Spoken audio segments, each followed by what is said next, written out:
ভাইয়েরা, এই যে কোরবানির ঈদ আসছে এবং বোনেরা, অনেক গরিব মানুষ যারা কোরবানি দিতে পারে না, কিছু কিছু লোক আছে সমাজেও, তাদের সমাজও মাংস পায় না।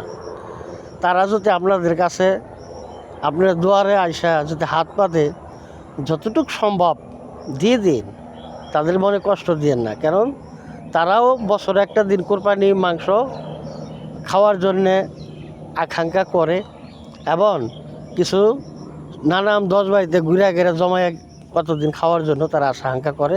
তাদের আশা আকাঙ্ক্ষাটা যেন নষ্ট না হয়, কারণ তারা সন্তুষ্ট থাকলে আল্লাহ আপনার প্রতি সন্তুষ্ট থাকবে। এটা কথাটা দায়বিদ্ধ না, মানে এটা হলো আপনাদের জন্য একটা উপদেশ যে গরিব লোক হাত পাতলে কখনো খালি হাত ফিরাইলে আল্লাহ অসন্তুষ্ট। আর সেই ব্যক্তির বেশি করে তার 2 হাত ভরে দেওয়া যায়, তাইলে আল্লাহ তার প্রতি যখন সন্তুষ্ট হয়, সে যখন সন্তুষ্ট, আল্লাহ তার প্রতি সন্তুষ্ট হয়। ধন্যবাদ সবাইকে।